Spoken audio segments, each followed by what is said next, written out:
Hello, hello, hello, chaps. It's turn 56, and when I first loaded up this turn, I was very confused. Did I load into the next turn? Has the turn rolled? Why are these guys still stuck in this province? Why aren't they here like I told them to be?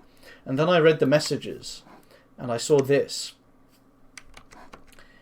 He cast Sea of Ice. So this whole force is now stuck underwater. This is like 5...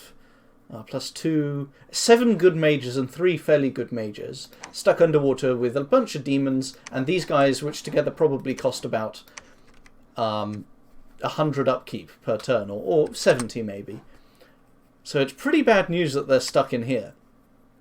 It's also hilarious that I get trolled by Atlantis. First he trolls me by building this, and then he trolls me by the fact that I can't actually remove them afterwards, so they're basically worthless. They're stuck in this tiny little pond.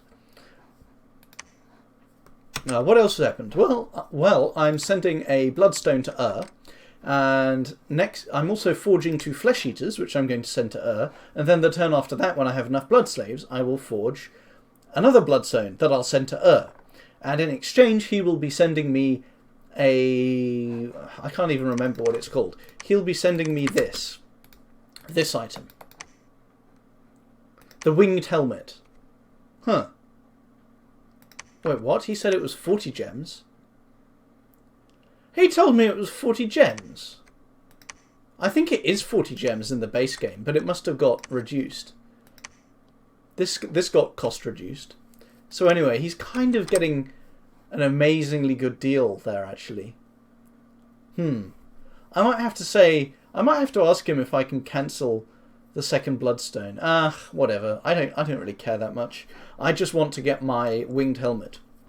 Because with the Ring of Wizardry and a winged helmet, I'll be able to forge another winged helmet, and then I'll be able to turn up with one of these guys wearing a winged helmet, and optionally the Ring of Wizardry, I guess. And they'll be able to cast Mass Flight, which is just the best enchantment to put on Kooni. Also Fog Warriors will be nice. So obviously air magic is very good. I don't really have to explain why. It's those 2 spells. So that's an important trade. What else happened? Did we get some battles? Well, this is just taking over some Hinnom provinces, losing a lot of Kooni. They're really not that amazing. I thought they were amazing units. Actually, I guess this was not a Chaos Power province, so they had like terrible defense skill and attack skill. So that would help explain why so many of them died. I should have just done it with the Dione instead of losing Kooni. I actually don't have that many Kooni anymore. I think I only have 1,000 Kooni in total at the moment, because so many have died. The good news is I'm building a temple here and a temple here, and I'm going to build a temple here next turn as well. Dropnir and its plus gold is helping a lot. I had a lot of gold at the start of this turn, which I've put into 11 PD in various places, as well as some temples. So that's good. Rus is still here, but with more people. So I'm going to move this army over here. And what that'll achieve is that I will be able to choose. I can either go here to attack him, or I can go here to attack him. Because you notice that because of the road, I pressed Control M to turn on the map movement measurement. It's only 12 to get here. So he will have to think, shit, which way do I have to defend? Or alternatively, he doesn't think about it, and then I'm able to attack this by surprise, which would be pretty good. I'm sure he has plenty of stuff in Rus, because it's his capital, though. What else? Well, I'm casting Hito Bashira here, which is the one that summons one of these forts and kills 20% of the population and gives 50 unrest, neither of which effect matters, only the fort matters, and that'll let me train more of these guys. And I've got 2 queued up just in case I get some extra command points or whatever. I'm attacking this province just because he doesn't seem to be defending it, so I might as well make the first move. I'm tempted to do the same here, but it's more important to just... Maybe I will do the same. Yeah, this guy should try his luck. This guy is going to try his luck over here with Stone Skin. I'm sure he's not dumb enough to just not even try to defend his province, but... Yeah. I might lose a Dione doing this, that's the problem. And the thing is, the risk is losing a Dione. The gain is not really is like a dribble of gold. I'm putting pressure on him. So And I only took this province this turn, so he's kind of likely to rush to defend this. So, and he has all these air elementals. So I don't know. I don't think I'll risk Dione yet. They actually cost slightly less upkeep than the snake women. What else am I doing? Well, I'm forging a whole lot of lightless lanterns. That'll be nice, because my research is still pretty bad. 693. It was going up really fast at one point, and then I got distracted by all of these wars. And you can look at the Kooni graph here. I got distracted by all of these wars, and it's kind of flatlined. You can see how it's curving up here, and then the wars really kick in, and it's just been flat. So I need to get some lightless lanterns working. I should probably consider actually just summoning a whole bunch of revenants. In fact, I think I might do that. Not because they're amazing units in and of themselves, but just because I need people to carry the... to damn well hold all of these lightless lanterns and stuff. So, I'm going to do that. I'm going to have some underwater researchers. Where are we? Create Revenant is Death 2, so she can't cast it. Unless I give her a Skull Staff, which is exactly what I'm about to do, as soon as I remember where I left my Skull Staffs. I don't remember where I left my Skull Staffs. Shit. I put them on someone... Ah, here they are. These, by the way, have been pretty useful. They usually give me about 5 Kooni a turn each. I think that's a pretty good trade. I think that's fine. Oh my god. You see why I need more researcher chassis. Where are we? Got Create Revenant, Create Revenant, Create Revenant, Create Revenant. 4 Revenants. Another odd thing happened this turn, which is I noticed that 3 of my commanders here are now diseased. 2 of them. The demons aren't getting diseased because demons are immune to disease. However, the undead who take no effects from disease can still be diseased. So, lots of disease popping up. And I think the only explanation for that is that someone is sitting on top of here with Bane Venom charms.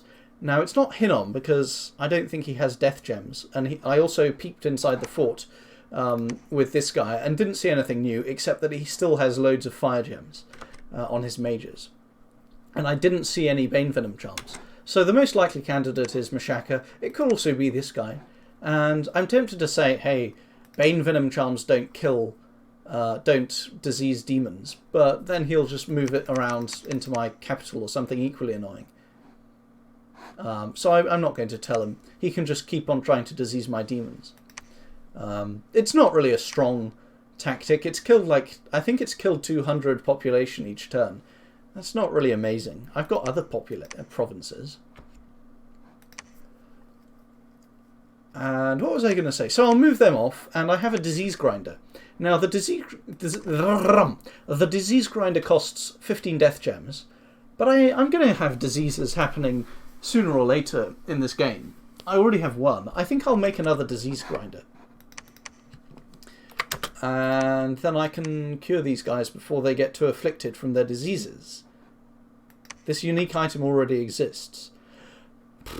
I guess I won't be making another one of them.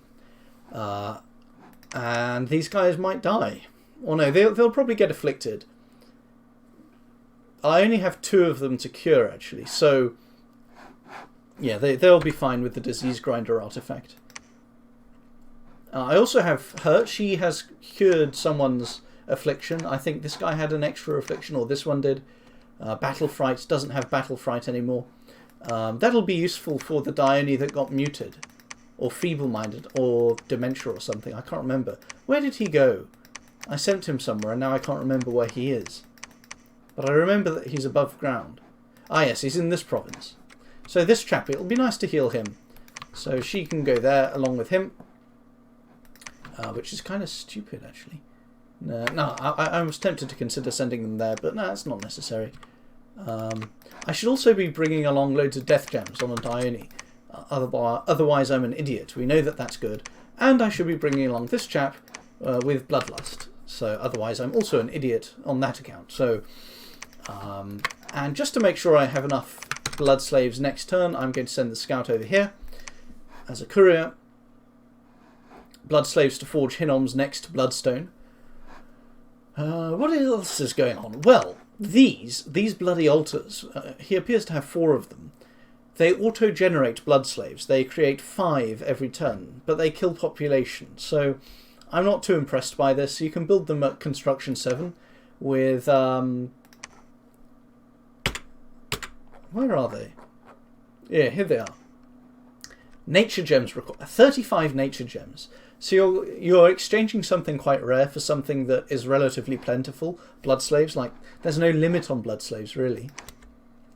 So I'm still... I mean, Roos is doing an impressive job of researching a lot and getting some unique summons and lots of mages and funky stuff like this, but I still don't think he has much raw power. He also doesn't have great super competent chassis that I've seen yet, and he's doing weird stuff like this. By the way, this force is big enough that if it goes here, which only has 185 supplies, it will starve, and then I just need to cast Wailing Winds and it'll probably run away by itself. What was I going to say? Ah, yes. Another thing I ought to be doing, which I just remembered about, is forging more of these, because I'm fighting someone with lots of lightning evocations. The last order of business this turn is to give these chappies some research items, because you've got to use them, otherwise they're pointless. And this is a total mess. So I forged this garland so that he won't die to remote spells, because he's got drop near and he's recruiting Shikome from this. So I don't want him to die. So I'm just going to make him lucky. What else did I do? Magic item treasury. These are actually worse in terms of attack skill than the default swords that Dione gets. So I feel like a bit of an idiot for making them. But the life drain's still nice. The fever fetish. I forget making this. I didn't know I had that. So actually both of these diseased mages. Hey, I can actually farm this. I'm not going to move these people off after all. I'm going to keep them here. How do you like? Insert topical coronavirus joke here. How do you like being my disease farmers, bros? How do you like it? Do you think that's a good idea? I think that's pretty good. Thank you for your service. So, I'm going to be farming some disease off of this. Maybe I even need to send in more humans. Is she a human still? No, she's a demon.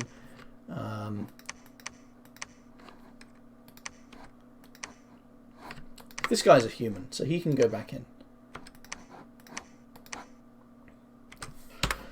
And that's about it for this turn. That's about it. Arus, Mashaka still lurking around.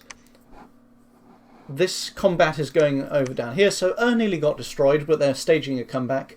Ulm is still alive, but Cetus appears to have negotiated the theft of one of Ulm's cap circle provinces, which is quite funny. Atlantis has conquered this area and is now going to be kicked out of it because of frozen seas. The underwater players are going to dispel frozen seas at some point. Pythium backstabbed, Ermor backstabbed Ulm at some point with an NAP violation, and it looks like he's actually suffering for it a bit, but Ulm is definitely on the way out. Mashaka's very strong. Roos has some tricks. Pelagia and Atlantis are both strong because they have these secure areas. And that's about it. Is there any other nation actually in this game that I haven't just talked about? Well, Hinnom still exists, but they're contained. Cetus I didn't really say much about, but I did mention them. They have a nice big army. But the thing is, is right here. So where's Cetus? I need to send out more scouts, actually. Maybe it's time I did that. My scouting... No, I don't want to move these scouts. They're too good. I like having all of these scouts. And I like not having to spend gold on more scouts, because that's expensive. What happened to all my death gems? I thought I had loads of death gems. Oh yeah, Revenants. Totally worth it. No regrets. I mean, it would be nice to save them up for Wraithlords, but against Roos, Wraithlords get mind-hunted anyway, potentially. Speaking of which, that's another thing I'm doing. I'm sending a shade-mailed astral guy along. I also have a plan to, eventually, when I have a bit more air gems, which is why I'm not going to forge Igor Kernhelm's tome after all, because it costs air gems, so I'm not going to make it. When I have enough air gems saved up, I'll give this guy... I'll empower him. Then I'll give him the Ring of Wizardry. No, I won't empower him. I'll give him what I traded for from... Yeah, I'll give him the air helm I'm getting from combined with the Ring of Wizardry and Earth Boots, and then he can forge a Staff of Elemental Mastery. And then I have native access to Air 4 on these two guys anyway. Or with the Ring of Wizardry on an Air 1 guy. Or with a Dai Tengu. With a Dai Tengu summon, which is this. Quite expensive though, 55.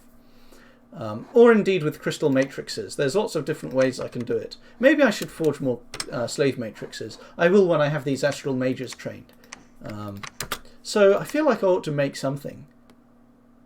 I ought to make a unique item if I can. Like Picus's Axe of Rulership. This is a good way to screw over anyone's... Is the Evening Star any good? Doesn't look that amazing. Staff of Storms is good. I'll forge that when I have it. When I have the air. Carmine Cleaver, is this an artifact? I think it might be. But it's not amazing. The Ivory Bow is pretty cool, I guess. I don't think it's actually good. So really the only option, there's only this option, and it's actually quite a nice one. There's no MR negates on this. You just hit an enemy super competent and they lose an arm. You hit them again and they're helpless. And that is the end of turn 56. Pretty funny that I got stuck underground. Oh, and there's a few other things, like I cast Harry Specs and got some sites. A Kelp Grove, a Clamfield, an Eye Pebble Plain, a Burial Mound. So the Clamfield is nice because it gives gold. The Eye Pebble Plain is nice for just a pearl. Found some death over here. Found a well of white water here. That's about it for this turn. See you chaps next time. Hello chaps. It's turn 57. And Hinnom has broken siege at Ragdan. And as you might not be surprised to hear, they totally trounced our Coonies with their Melkarts, and also with a huge spam of Swarm and Fire Elementals, mostly Fire Elementals. So the upshot of this battle, which isn't going to be the most fantastic thing to watch.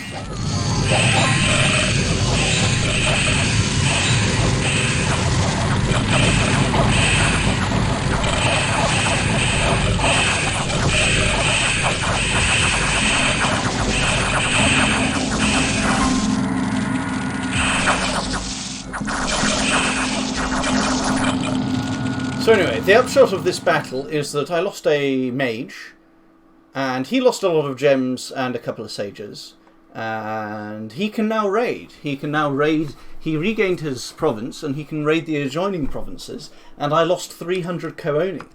So I think I can raid him back just about as well as he can raid me, and I think my policy against Hinnom is going to be to just dom kill him before he can be too much of a nuisance. And that's already kind of happening. Like, this province now has my Dominion back in it. I've got some Dominion creeping in here. And really the most Dominion he has is 6 in this province where I have a temple. If I claim this throne it would help, but I don't want order scales. So what else is going on? Well, I'm about to take this province down, including its temple. So yes, and I'll just have to raid these provinces back. It's fortunate that I built this this fortification with a spell, so that now I can keep training these astral mages here without him taking the province back. And I have a new temple here and a new temple here, so hopefully he gets Dominion killed pretty quickly, because I'm sure I could kill the Melkarts, but it would be risky. I'd probably lose a Dione or two. It would take time. So what else is happening? Well, I took this province off Rus and destroyed a temple there, and Mashaka has actually just cancelled our non-aggression pact, our NAP, so we will have battles between me and Mashaka on turn 57. On turn 60, sorry. So what I'm going to do is I'm going to move here. I'm going to attack Rus first, because I want to know what Rus has going. I also want to weaken him a little bit if I can. I want to mess with him. I want to see what he does in reaction. I want to see how good he is as a player. I want to see what his assets are. I want to find out, because I don't want to wait for him to just grow in power. even though he's on a small power base, I don't want to just wait and find out. I want to know now what he has. And maybe it's foolish of me to scale up this war just when I'm about to fight Mashaka, but I'm just frustrated. He mind-hunted me, and mind-hunt is a very annoying spell. He hasn't even mind-hunted me this turn, so maybe I shouldn't be doing this, but I just want to. I want to, just to see what he does in reaction. So this army can go here this turn, and then it can go back to here the turn after, and then the turn after that it can be back there, and the turn after that would be, so turn 58, turn 59, and turn 60 back here to defend against Mashaka. So we should be okay. I can always spam out some last minute Shikomi as well. Also this chappie, with our Shikomi reinforcements from the capital, should probably come this way now to fight Mashaka. Part of why he's cancelling our NEP is probably because he saw me doing this, and he actually said your war against Hinnom is too successful, which is ironic. Maybe he doesn't realise that I took Hinnom quite a long time ago. Maybe he actually was judging the war by having a scout in this province, and he didn't realise that I actually went up this way. That doesn't matter though. These guys are still stuck in this province, so they're just researching, along with these revenants and these new items. So my research is now very good. It's at 962, which is like 50% more than the previous turn. These nine site searching spells that I cast didn't add up to much. I think I found 2 sites. I found this giant anemone and this sunken galley. So that's a 14-turn payoff or something. So pretty bad. I don't know. I can't be bothered to do the maths. I'm sending 2 flesh eaters to and I'm forging the bloodstone to send to him as well. So that's in payment for the crown, the air booster that I keep on banging on about endlessly. What else is going on? So not much. I forgot. I think I forged. Yeah, I forged this item last turn. So maybe I should use that against a Melkart. Be pretty sick. Also, I have this spell, the Ring of Returning, and this is basically for Earthquake casts. Earthquake won't be very good against these guys, actually. Earthquake would probably be best if Roos turns up with a bunch of big mages and like an Earthquake them. That would be nice. With some resistance gear to make sure they don't kill me on the first turn. So, let's forge some resistance gear. And maybe let's even forge some more earth boots. No, I have earth boots. Let's forge another lightning resistance item. So, turn 57. I think that just about covers this whole turn. Seas of Ice is still going up, of course. It's still there. And did someone's global get dispelled? I thought there were 5 globals before, not including Seas of Ice. Maybe I'm just misremembering. Yeah, Roos had more globals than this. He probably had mana. I'll have to check my previous turns. He definitely had more than just Rain of Gemstones. But yeah, he had that little astral one that gives you 5 astral pearls. And something else as well that I forget. Anyway, what else is there to cover? Well, my blood hunting is going on nicely. I'm shoveling around loads of little demon groups, although I have fewer demons than before. You can look at the score graphs. And my number of demons has actually not gone up since I first attacked Hinnom, the province of Hinnom. Or maybe those losses that you see in that graph are actually from fighting Mashaka way back. So, the last thing I have to say about this turn is that I only have 2 neighbours. Right now, I am neighbouring Roos, who appears to be maybe not a very strong or maybe not a very competitively ideal player in how he's performing, because he's kind of turtling with all these little palisades. That's not really the ideal way to play, I don't think. And then Mashaka. Mashaka's pretty strong, but I just have way more territory than him. If you zoom out and look at the whole map, it looks like I have about 25%, maybe, yeah, 25% of all provinces, I think is a rough estimate, maybe more. So I think I can just outmass Mashaka. Like, buffed Lion Warriors, they are very strong. They are much stronger than what I have. I'll have to bring over my Pretender God to deal with this. Oh, that's the last thing to say about this turn. I'm bringing my Pretender God over here.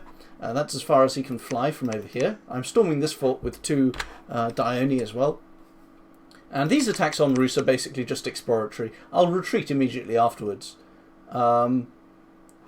So yeah, the reason I'm moving my Pretender God here, the thing that's nice about this is that Dominion spread occurs after movement. So this will enable me to spread my Dominion over here where Hinnom is. And actually, to aid that, I'm actually going to move onto one of these provinces where he has Dominion. Because I believe that so the God does have a guaranteed Dominion spread chance.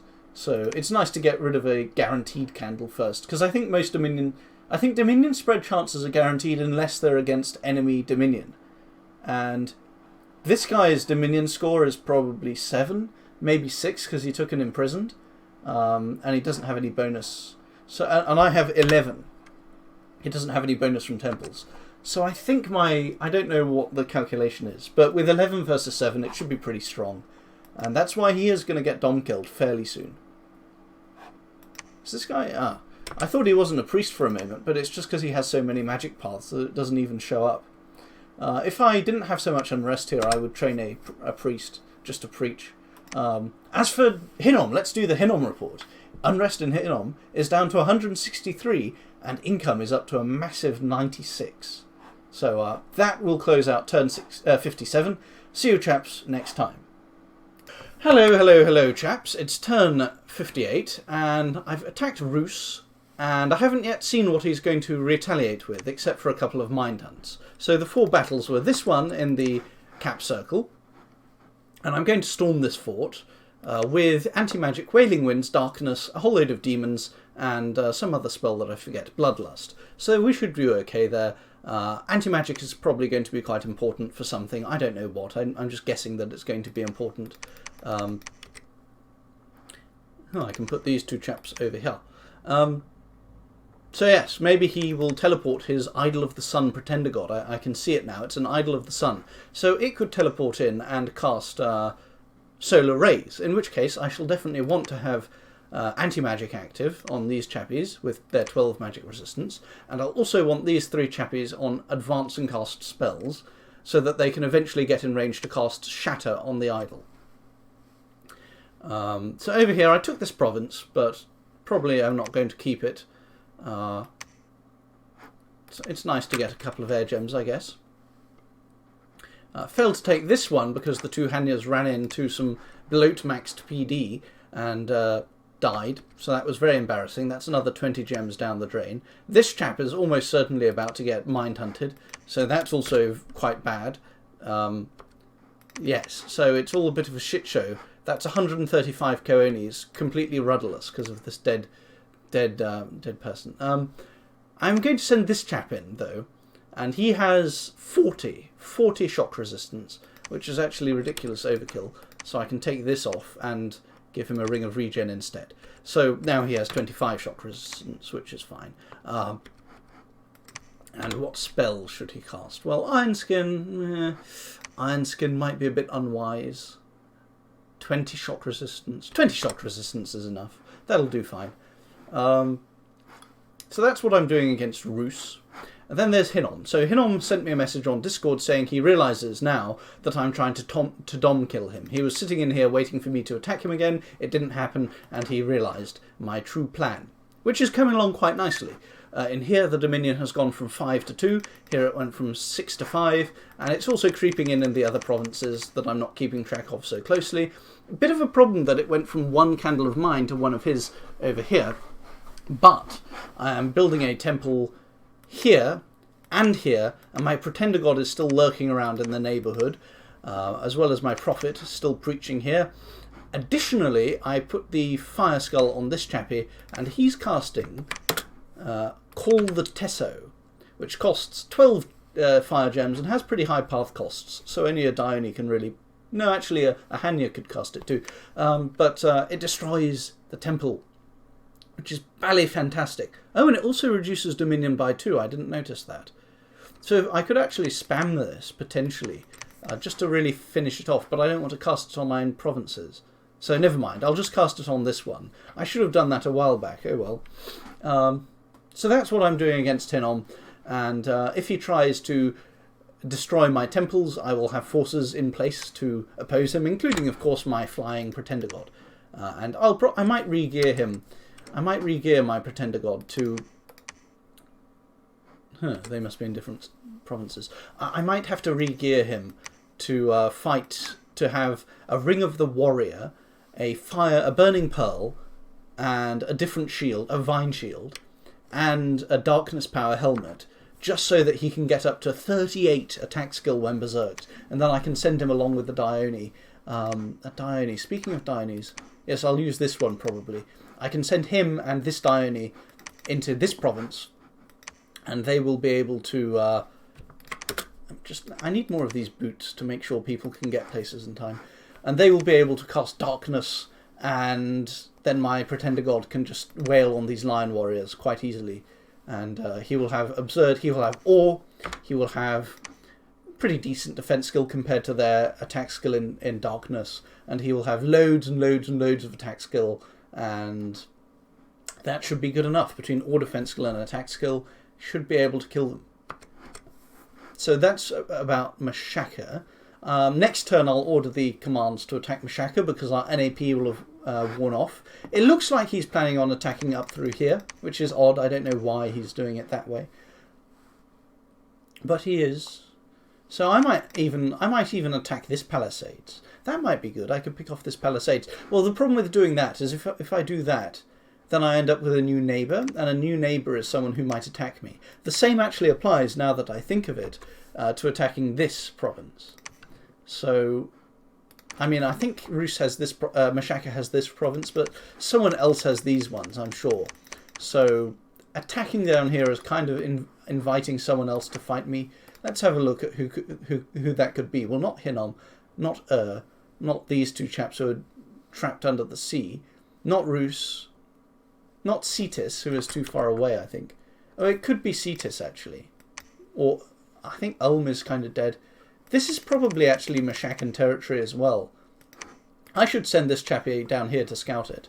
So I will attack this province, after all. Anyway, but if he attacks me here, which it looks like he's planning to do, I can probably just counter him with one Dione and my Pretender God, and that will be pretty crushing. And that's really my only border with him. I don't have any other border.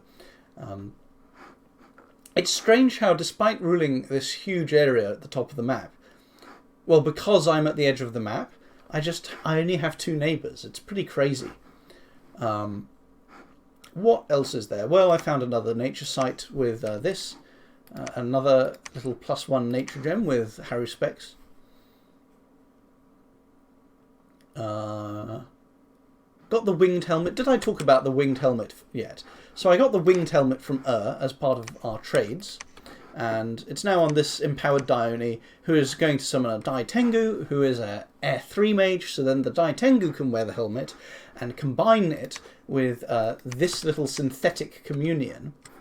And speaking of a synthetic communion, the synthetic communion requires communion slaves. So for my communion slaves, I think I'll just use 2 revenants, because I don't really have any other mages lying around actually over here to be communion slaves, unless I use these Naminaris. Actually, yeah, I'll just use the Naminaris instead of splurging, instead of having an absurd splurge of death gems, because I am actually starting to run slightly low on death gems. 33 per turn is great, but I can spend them all quite easily. So now let's put some research items down here. Need one more person to be researching. Who will it be? Who will it be? Am I really running out of researchers this hard? This chap is still researching.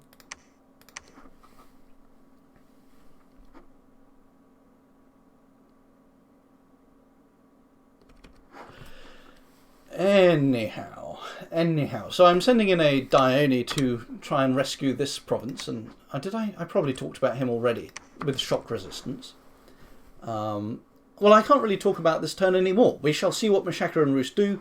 Until then, we can only theorise. And I think there's one last thing, which is I probably forgot to forge an artifact this turn. So, but there aren't any artifacts because I don't actually have Research 8 yet. So that's all, folks, for turn 58. See you chaps next time. Hello, chaps. It's turn 59. And I've already played it, of course, as always. So this was a good turn, mainly because we sort of dumpstered Roos quite a bit. So let's do the little tale of Exibothia, which is his cap circle fort province, which I captured. So he cast a storm of fireballs. I don't really know which spell this is exactly, but I can see what it does. It killed 11 and it injured 229. But then he cast it again, and that killed 89, because of course a lot of them had been softened up and injured by then. Then he cast Phantasmal Army Attack, and that managed to kill some. And then, and it didn't burn any of my gems though, then he attacked with an actual force of whatever he could cobble together that turn. Now, he may have been hoping that the fire attacks did a lot more damage, but I still had most of my little Kooni chaps. Let's have a look. So you can see how they're injured, but many of these are the ones that didn't die, so of course they tend to be not injured or not killed anyway. So I did lose the Bloodlust empowered priest. Where is he? This is over here. He actually died in this battle, I do believe. And basically he has some chaff. He probably shouldn't have brought these firebirds. And the Lamias, I think Lamias should just be used for soul vortexes. But he had quite a lot of communion slaves. He had 14 communion slaves.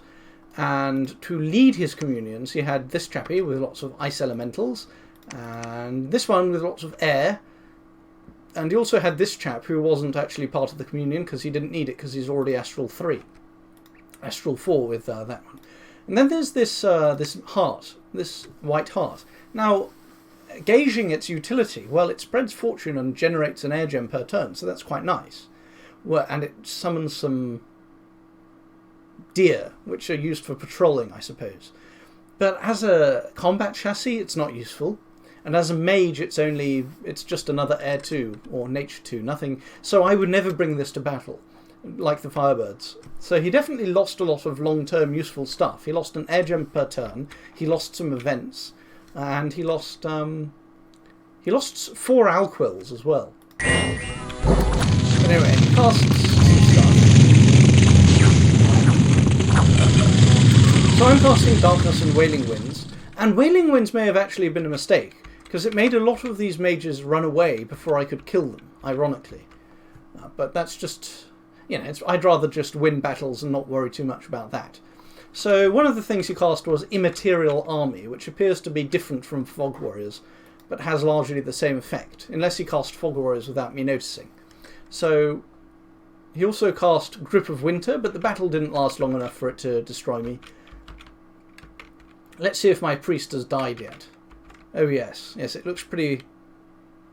Looks like he actually summoned imps just now and then died.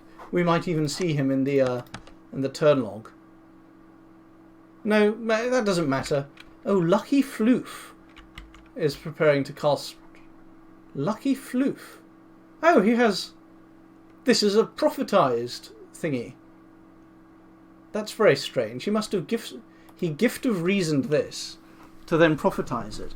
Oh, I feel quite sad if I actually killed this. Let's get rid of this battle log. So you can see how these chappies are running away long before I even get to kill them. What on earth is that? Oh, it's a Lamia. So the air elementals do some damage, but then die. And actually, I was thinking about this earlier. So air elementals, they're ethereal. They trample you. They do a lot of damage. But against loads and loads of little troops, the fact ethereal will still get them hit, and they don't have much protection.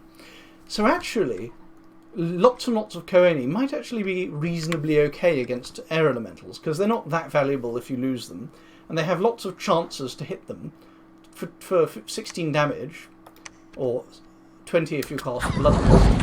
Oh goodness, that was a Falling Frost cast. Anyway, many of them escaped, but let's see who died. Well, I didn't catch any. I didn't catch the really valuable ones, but I did get the White Heart, and I did get 4 Alquills and a bunch of Communion Slaves. So that's nice. That's the end of this battle. And then Exobothia itself inside the fortress was trivial. So that's Exobothia. Had a less pleasant time in Muforth, where my little stranded army of Koani over here did get attacked by the air elementals. Now, as it turns out, they're actually only size 4. And this is the battle that made me think about whether air elementals are actually the ones that get countered by Koani and not the other way around. So in this battle, let's see who he has. He's got an Astral Pearl, Why does he have 4 Astral Pearls? Why? What's the point? He's got Fire Gems as well. So this battle might actually count as a screw-up for him, because he managed to kill some low-value Koani. And in return he loses. You can see them killing the air elementals. He does actually lose a lot of these air elementals. They kill the Mound King at this point, which means the army is leaderless and so they will rout. Yeah, the armies of Yomi are routed. Just when I was about to really get stuck into it here. So he got very lucky. He came very close to losing these guys. You can see that they're all injured. So I'm quite annoyed at that, actually. But even so, these losses might be acceptable. Losing 150, because the rest are going to get picked off too. You know, for 2 sorceresses and some air elementals. Sorceresses and air elementals, less numerous, but they're much higher up the food chain. So my final verdict, and then I raided this province over here against Rus. And my final verdict on Rus is that it looks like he doesn't have any particularly powerful tricks up his sleeve. So, and it also looks like Mashaka is about to attack him. And if I attack Rus, not only do I have to, if I attack him again, he will continue to bombard me with spells. He'll bombard me with this turn, but he'll continue as well afterwards. And he'll bring out more stuff, because I haven't attacked his capital yet. And then Mashaka will attack me afterwards. So what I would far rather do, and Mashaka is about to attack Rus too, so probably. So what I would rather do is allow Rus to fight this Mashakan army next, while I actually shift this army over here to attack Mashaka. And the reason why that's good is that these roads allow me to do it very, very swiftly. In fact, some of them can even get all the way over into that fortress immediately. And what makes this extra good is that he might not have a scout here, so he might not realise that I'm there. Actually, he will... Let's have a look. If I put them here, then they won't be able to move 2 provinces here to attack Mashaka. So actually, he will attack this province, and that will allow him to see into this one. But the idea remains the same. I'll still move them over to here to attack him very, very, very suddenly, relatively speaking.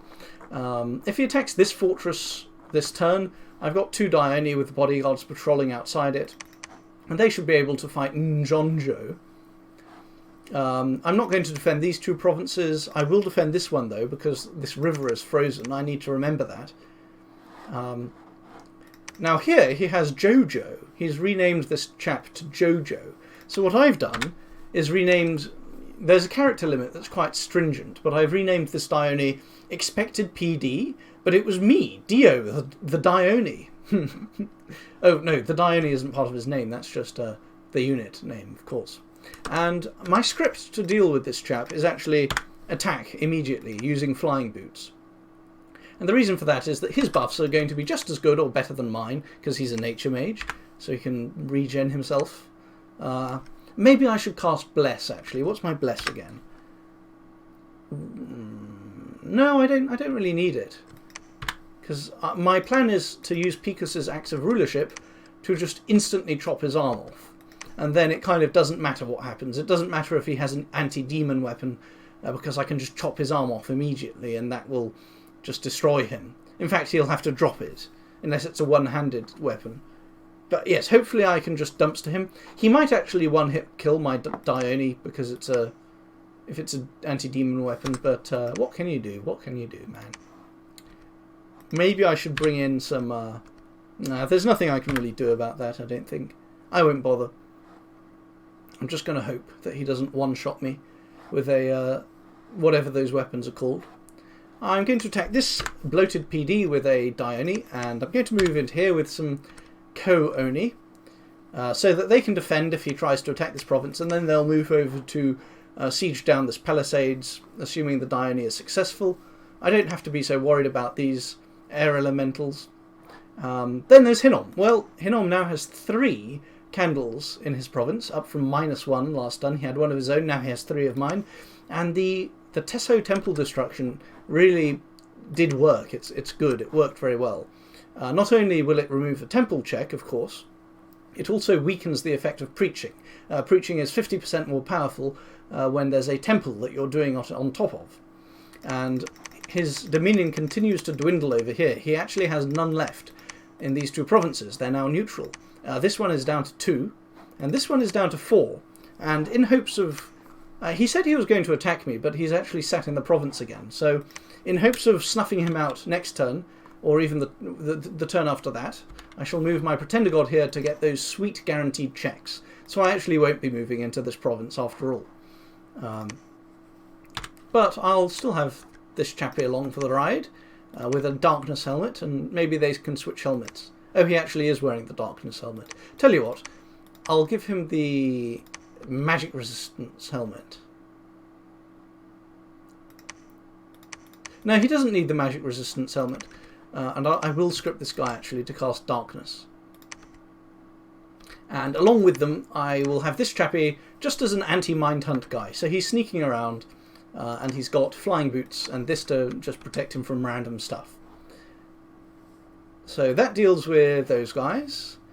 You know, I'll have more to say about Mashaka when we've had some proper battles. Maybe I should gear another Dione. The problem is, I'm not happy to send Dione against Lion Warriors by themselves, because the Lion Warriors have Fatiguing Strike and will just destroy them, and their Ghost Form. And I'm also kind of not happy to send them by themselves, apart from this guy, for memes, because they might be using anti-demon weapons. So I will wait to see what Mashaka does before fighting him. Also, since I've decided to move this army over here. And other things I'm doing, well, I am forging stuff. I'm forging lots of little items, and I should really forge a unique item this turn if it's possible. Ooh, what's this? Oh, it's just for undead, so it's not really that great. Is the Evening Star that amazing? I don't know if this is an artifact. I don't think it is. So it doesn't look like there's any special artifacts for me to clinch today. Maybe I'll get some more of these. My gold income is extremely good. I did get plus 500 gold from events this turn, but also even without that, I'd be in the black. And I'm training loads of mages all over the place as well, and still not running out, not yet anyway. So that's quite nice. And I'm empowering another Mound King in blood as well. So blood's good, gems are quite good, gold is very good. So I'm making more Naminaris to upgrade into Hanyas and all the rest of it. I'm making a Thistle Mace somewhere. Well, I have a Thistle Mace here as well. I'll keep it there this turn. I need to remember that it's there though. Got boosters. I have a lot of stuff to play with. And I can't think what else there is to say this turn. I thought I might as well mention some of the sea trolls did actually escape from underwater when they routed on the turn of this battle. They routed onto these land provinces. So we've got some sea trolls over here as well.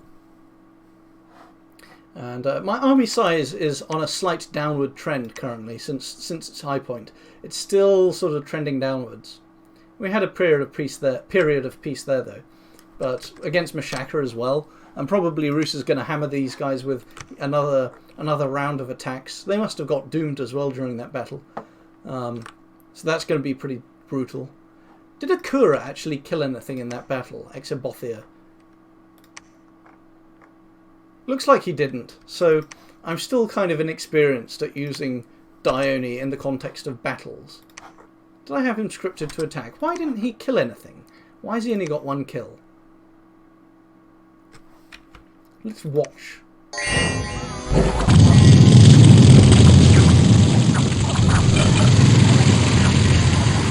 So where is he? He must have flown in. Oh no, here he is. So I guess he just got trapped.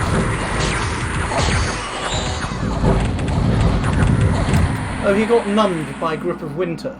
So Grip of Winter is pretty strong, and maybe they actually cast a spell on him as well. They may have done that, because he's a big HP target. Oh yes, that's the other thing to mention this turn. I summoned the Daitengu, and he has a luck thing just to protect him from random attacks. I should give him some armour as well. I guess I'll give him this armour just to be on the safe side. It's nothing special, but whatever.